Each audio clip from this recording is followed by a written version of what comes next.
Welcome to Shift, a safe haven in honor of Linda, the beloved sister and best friend of your dynamic and inspirational host, Lisa Council. You will experience uplifting and encouraging testimonies of women, men, and teens who have survived and overcome domestic abuse and trauma.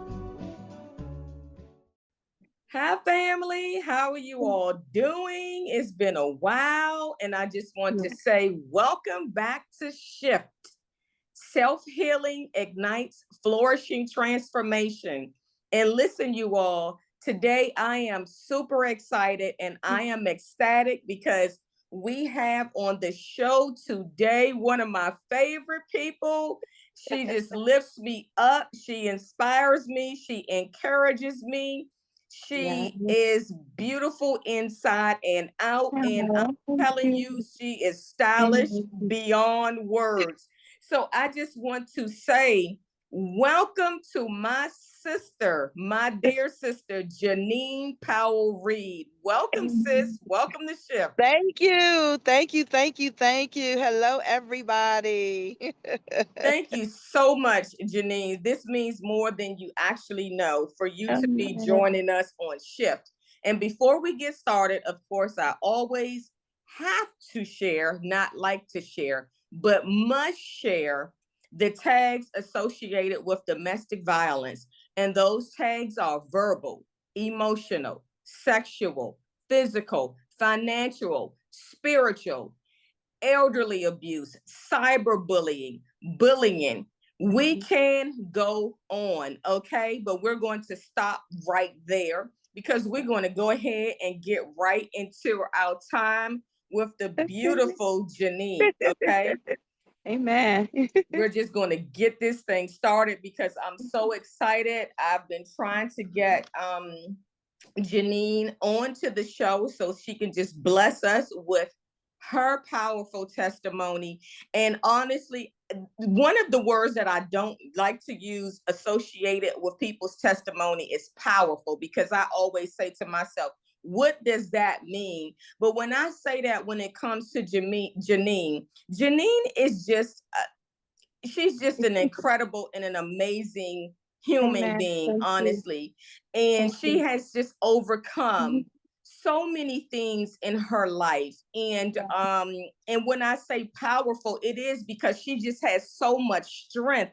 And when you're around her, she empowers you for you to tap into your power and your strength. So that's why I say that her testimony is powerful, because Janine is just that type of individual. She's like, hey, you know what? Why are you walking around looking mopey? You know, she'll say, get yourself together, Lisa, or get yourself together, whomever, and just tap into your power, tap into your strength. So that's why I say that my sister has a powerful testimony, because she's just a powerful and uplifting individual. So, sister, we're just gonna get into this thing. Let's get into it.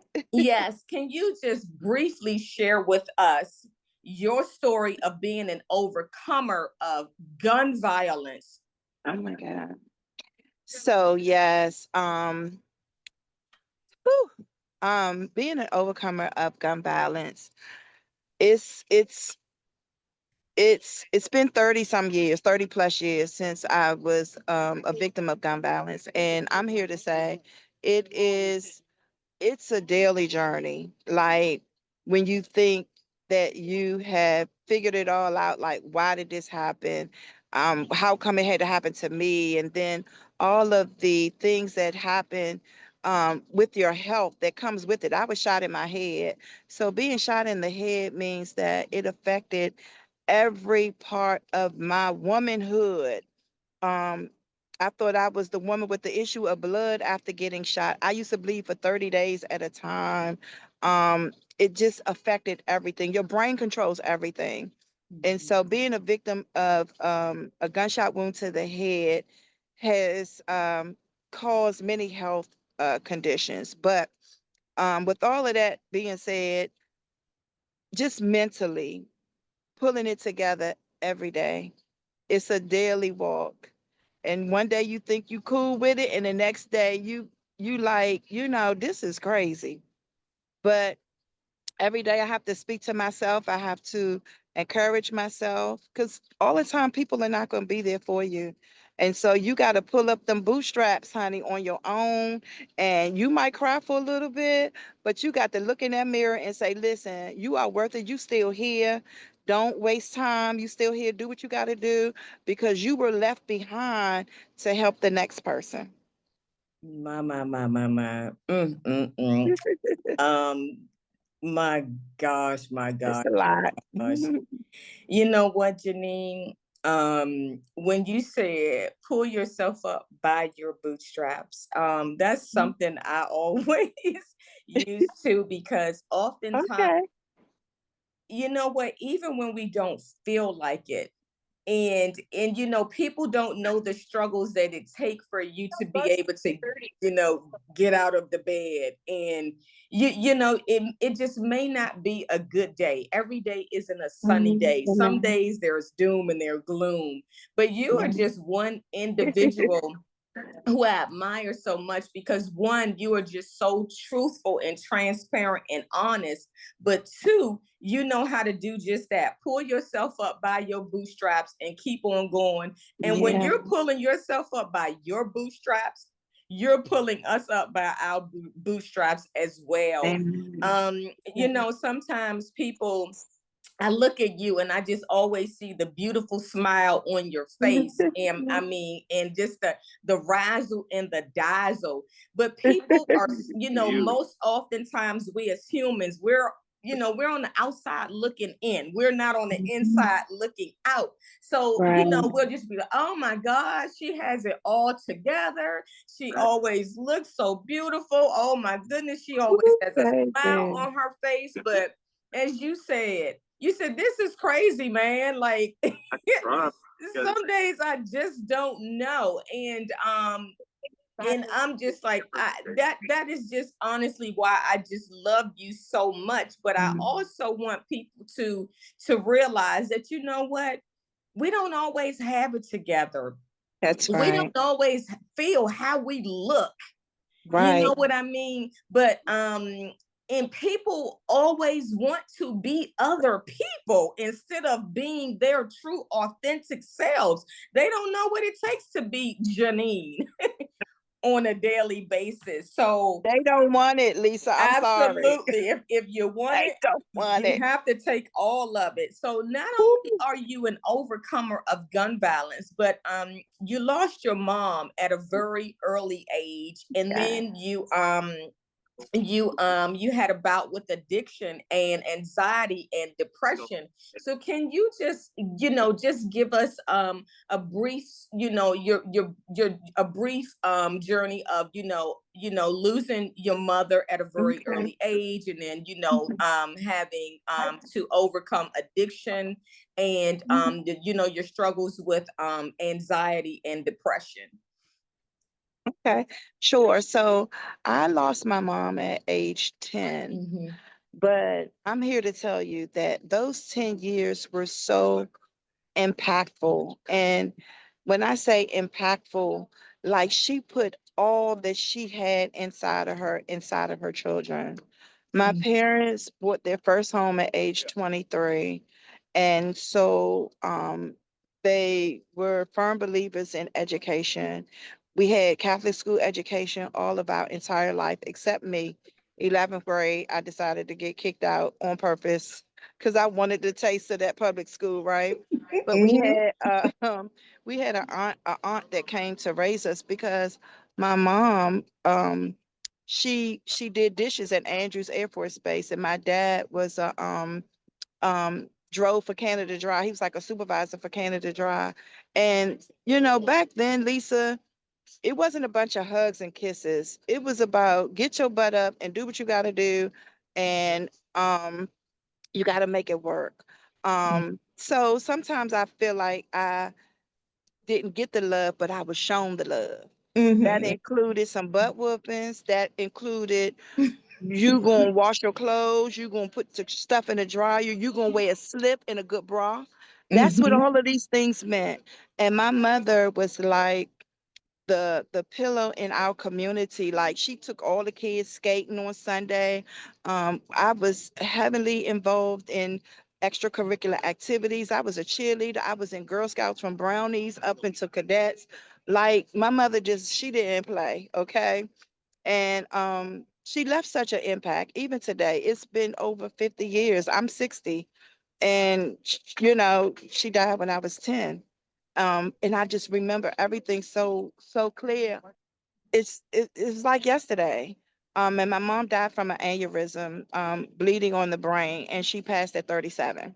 And Mm-hmm. so I'm so thankful to God every day that I look up and just thank him for the age that I've reached. You know what I mean? Yes, So absolutely. I'm really, really thankful for my mother, because it could have been another way, for my mom and my dad. They were married. And just everything about her was life. So what you see in me is really was her. Yes. She was gonna plan the party, she was gonna dress, and my aunt always teased me. She said, "You always have been girly girly, because Joan made sure you had on those cute dresses and them hard bottoms and them ruffled socks, okay?" And Yes. I went to the hairdresser every other Friday, Mm-hmm. right? And so because of that, I became a licensed hairstylist in 2000. It was always in me. I was the girl on the block, corn rolling and sitting on the porch and doing hair and all that kind of stuff. And so a lot of what my mother, who she was, is inside of me. So her legacy lives through me. I love it. I just from hearing you, of course, I get to see it and I get to experience it.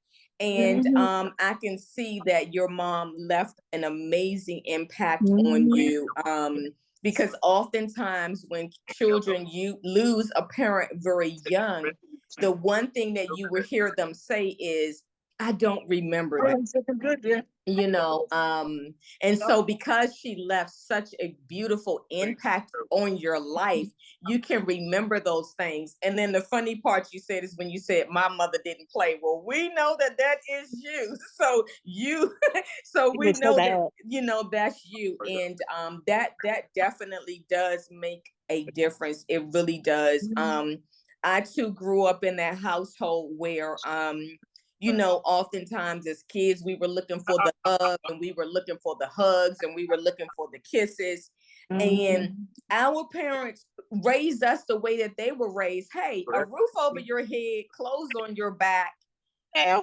food to eat. That is your Yes. love. That is your hug. That's your love. Yes. Those are your Action. kisses. You know what I mean? Yes. Um, Yeah.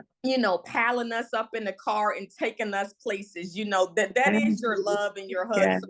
So, we as parents today, we want to instill that love and those hugs. And I'm a parent. Yeah. I tell my daughter 50 times a day, I love you. And sometimes I wonder, is that too much? You know what I mean? Right. Because Yeah. I It's never too much. it's never too much. But I remember not really, I won't say getting that, but getting those words when I was a kid. And now that I'm an adult, it's funny, my mom always says it all the time. And I'm like, well, you know what?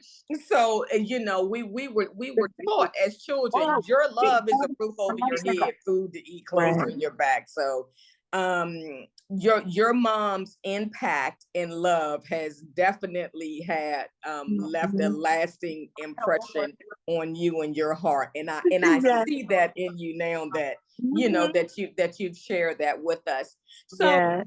tell us just a little bit about your bout with addiction and battling with anxiety and depression. And if you could just give Okay. someone some information, or inspiration or encouragement. Hey, if I can Yes. do it, so can you. Yes. Yes. So again, having an addiction, going through anxiety and all of that, um, coming up, you really didn't know what to call it. You know what I'm saying? Hmm. It's now it's Hmm. kind of popular. You know what I'm saying? Like, hey, I'm going to therapy. Okay, you winning if you got a therapist. So I have a therapist, but back then that was something that we kept a secret.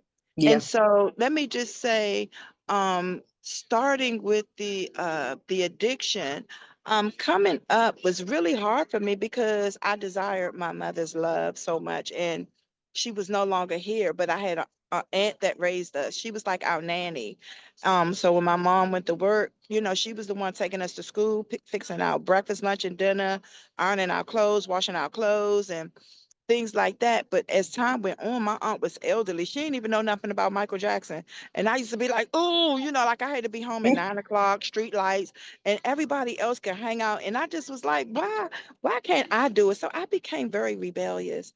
And in becoming rebellious, it was like I still did what I wanted to do. Like I would make the bed up and fluff the covers up, and I would be at the Howard Theater at the Go-Go Honey. And so my aunt, she was old, and so she was like, "You just punish, you punish." So that caused me to turn to drugs, hanging out. I used to smoke my weed, smoke my love boat, and do all of those things, but I was just really trying to numb the pain of not having what I needed. And believe it or not, I had what I needed.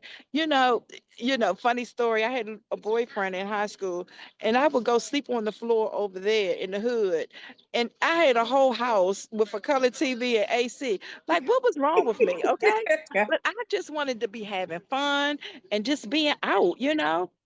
And so, with all of that being said, in 1990, I'm sorry, 1989, I got married to a military guy. And after I got married to him, I was in the process of waiting for him to come back to the States to get me. We had gotten stationed in Fort Ord, California. And unfortunately, is when the gun violence happened. And so that turned all of my plans around. And so at that time, after getting hurt, that's what created the PTSD and the anxiety. But I didn't know what it was at that time. I knew something wasn't right. Did I see therapists? Not like I should have. And I was actually in denial about really being sick. I was mentally sick. Not putting up with not accepting the fact that my life had been altered big time. I could no longer walk. I was paralyzed neck down 6 months in a hospital. And so just overcoming all of that and returning back to my good government job, who had some empathy, but not a lot, and not really having the tools in dealing with a person that has a disability. There are laws and rules that govern us, and I didn't learn about it or did not put mine into to play until my end of my career, like 2021, 2020. When I started enforcing the things that I needed. I need a dictaphone because I've been typing with one hand. Now I suffer with severe carpal tunnel, even though that came from twirling those curling irons too. But Right. just dealing with a lot, and you know, anxiety is nothing but fear.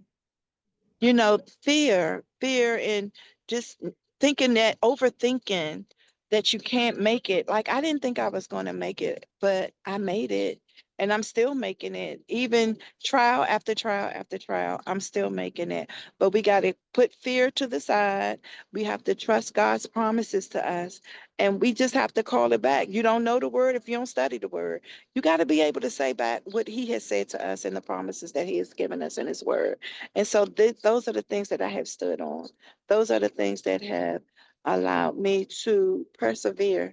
Those are the things that have allowed me to go on these radio shows and be in magazines and talk about my story, because it's not easy to talk about, because it brings up all of that, the old stuff.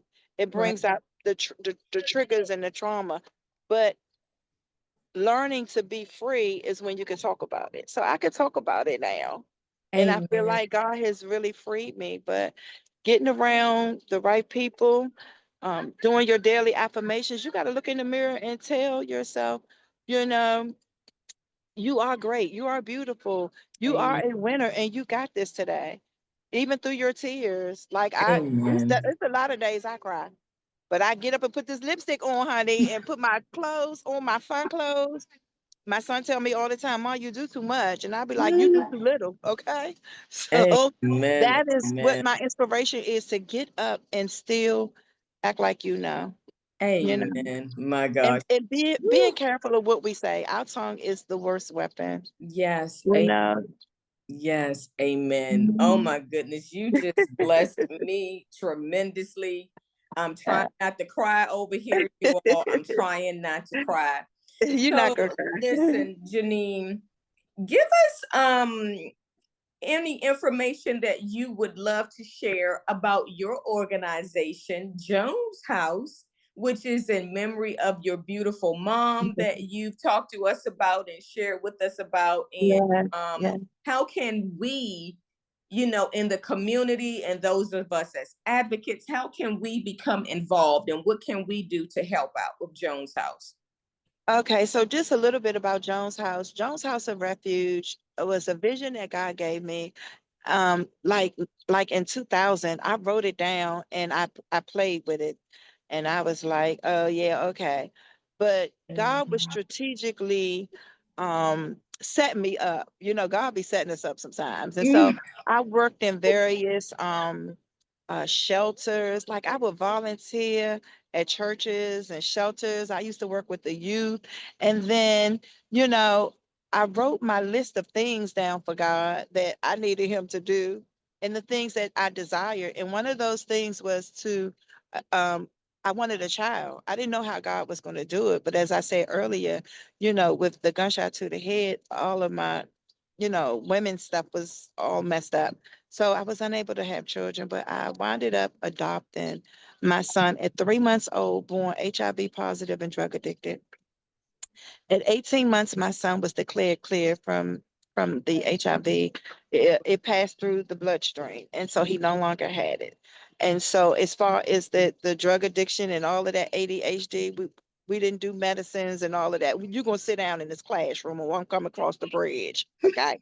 And so that worked out for us. But with all of that being said, Jones House just kept on come into mind, and I would write down. I'm a big journaling girl, and I would just keep writing stuff down. And then finally in 2017 I was able to do a 501(c) and become incorporated. And then it takes money to do all of these things, so just kind of fast forward. Jones House is a transitional home for women and children, one woman, one child, for women who have been challenged with domestic violence, homelessness, and drug addiction, all three things that God delivered me from. And so my goal is to serve and help in our community women, and to provide them like a better quality of life. Tell them to put the slips on. Let's go get some good bras to set your boobs up. Let's not have these children in the bed with us and you got a different boyfriend every week. So my goal was to get an apartment building so that they could have their own apartment. They can cook their meals and manage themselves. So now that I have some more ideas, like it could be a house now. So the ways that I need help is definitely um, any kind of resources that could be given that could help me get funding, to help me get some grants.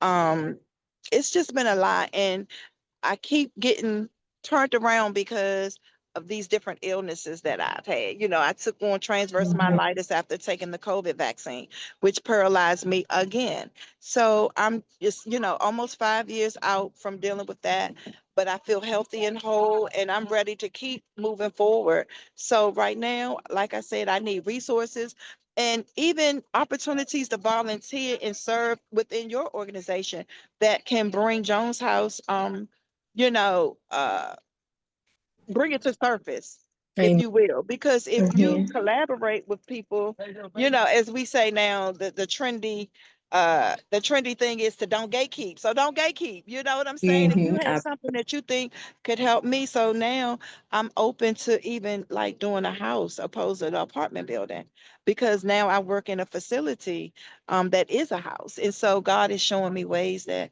it could be a house. And so right now I'm trusting God that some doors and opportunities will open very soon so that we can get Jones House open, because there's definitely a need in the DMV.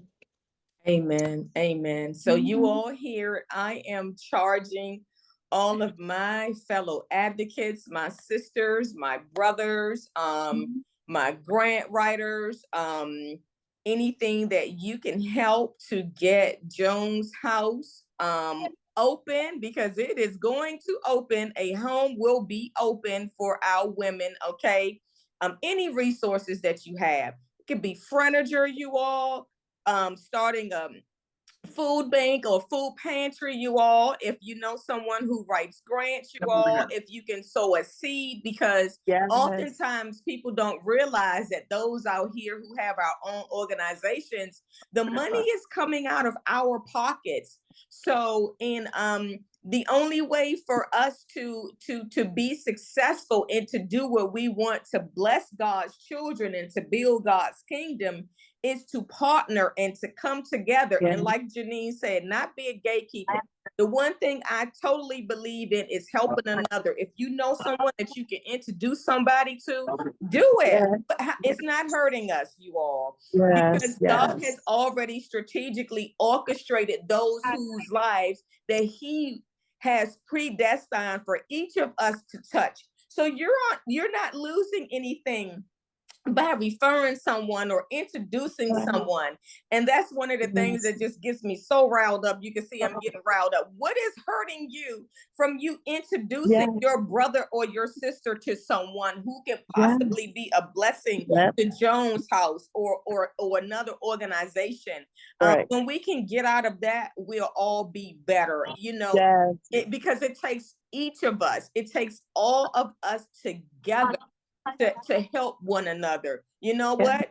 Joan's house may give money to Shift. Shift may be giving money to Joan's house.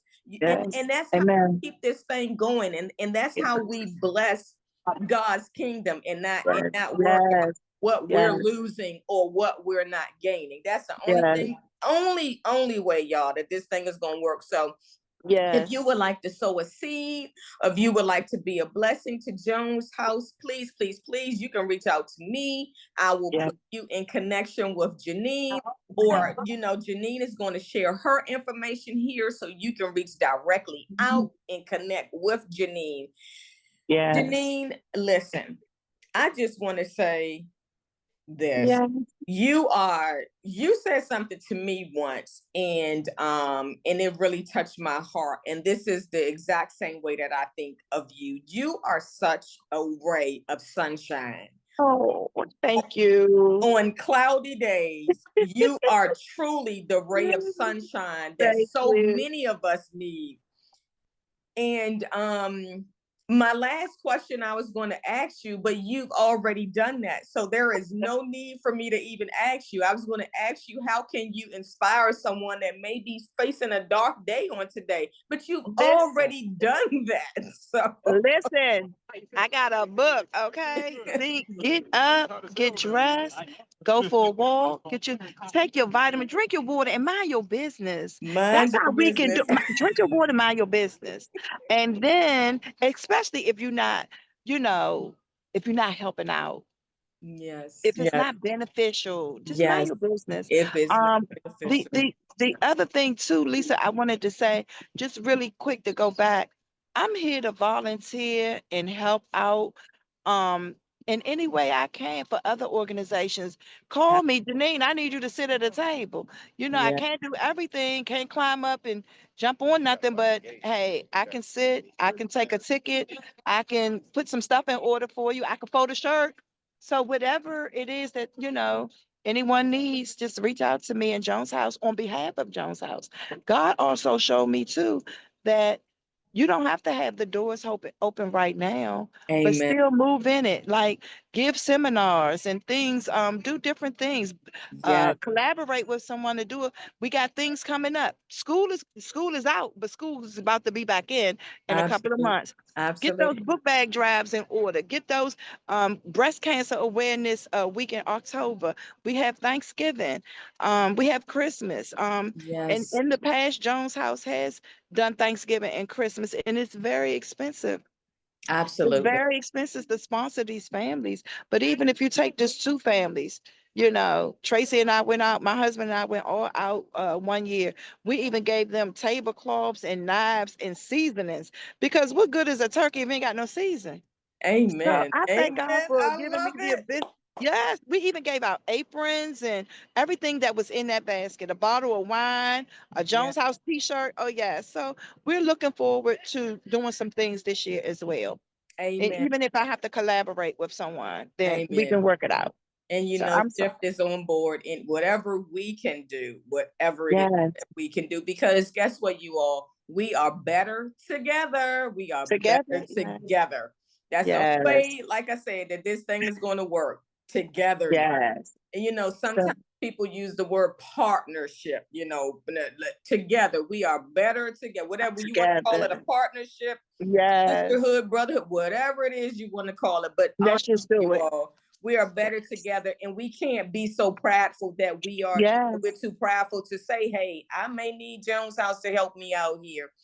Right. That was one of Yes. my biggest things, and now I'm getting better about that. You know what? I have finally realized that Lisa can't do it all. Janine can't do it all. This person over Delegation. here can't do it all. So I may Delegate. need to help. I may need you to sow a seed. I may need you to come Yes. post some t-shirts or whatever Yes. it is. But Yes.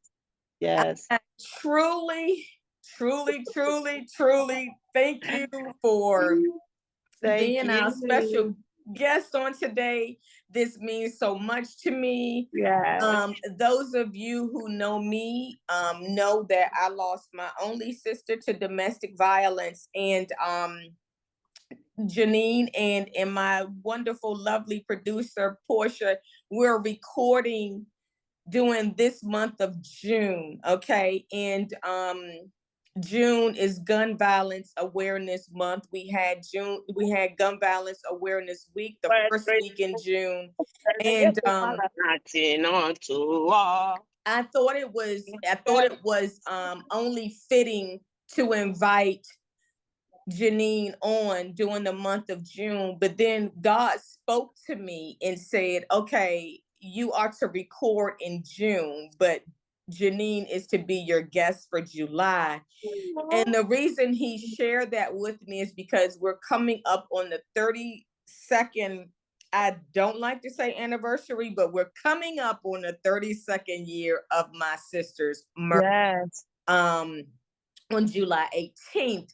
And so I said, I need my ray of sunshine to be our special guests that will air in July to just bring us hope and to let us know that, you know what, no matter how life has looked like for you, and it may still look like for you, get up, like Janine said, and pull yourself up by your bootstraps, your bootlaces, your Velcro, whatever it is, y'all, Right.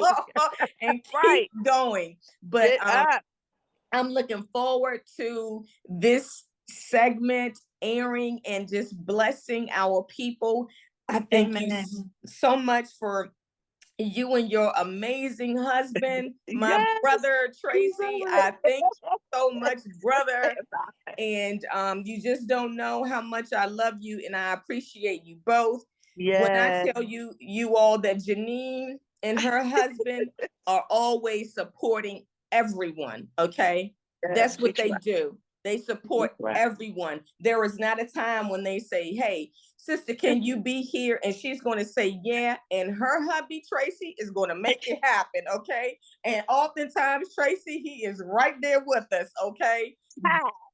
And so I am so truly grateful to have both of you in my life and in my family's life. And you all, it's been a blessing. I am full. I have tears coming down from my glasses, y'all. These my computer glasses. Woo, thank you so much, you all, for tuning in. We will be honoring Linda coming up in July, and I am looking forward to that. We have things that are coming up in October and then in December, and I just feel so full right now. I'm telling you, I am so full right now and grateful. When I leave here, I'm going out and feed the community. And so listen, you all. Yes. If any of you or anyone that you know is experiencing domestic violence, you can find help and the resources that you need by contacting the domestic violence hotline at 1-800-799-7233. Also, if you or anyone that you know needs help with suicide prevention, you can also find resources by dialing 988, okay? We can't be shy to talk about those who may be suffering in silence. So please, please, please, if you know anyone who may be battling with those two things, please reach out. You can reach out to me. You can reach out to Janine. Janine is going to share her information and guide, and we're going to let you get on with whatever it is that you may have planned. Yes.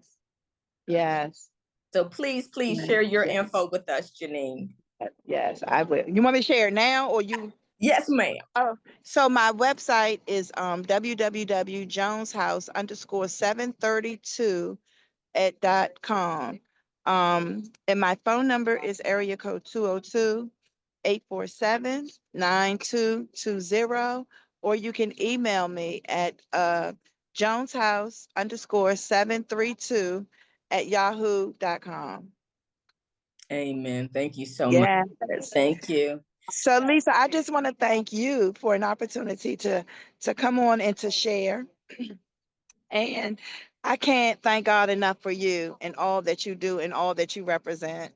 And just keep doing you, keep being you, and keep blessing us, right? And because God is going to pour back tenfold for all that you put out. Thank you so much. Keep doing what you're doing. Don't stop. And I thank you so much. You just don't know. Thank you. Thank you so much. Enjoy your day. Enjoy your day. You and then too. we're about to get on this boat here. Woohoo!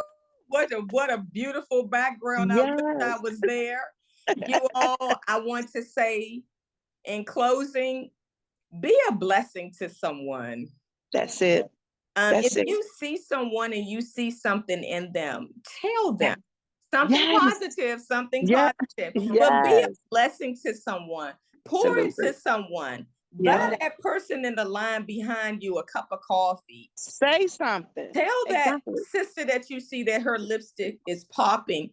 Tell that gentleman that you may see that his sneakers are fantabulous, okay? That he's looking as clean as a whistle, okay? Don't keep these things to yourself, because you never know when somebody may need uplifting. Yes. And more importantly, guys, remember to shift. Self-healing ignites flourishing transformation. And guess what? God is within you. You will not fail. You will not. You can't. I love you all. Yes. Love you. Love you. Love you. Yes. Love you, Lisa. Have a beautiful day. Thank you all. Do the same. What are you doing to heal? Remember, your healing is imperative. Healing renews, soothes, and makes you whole. Shift. See you right here next time.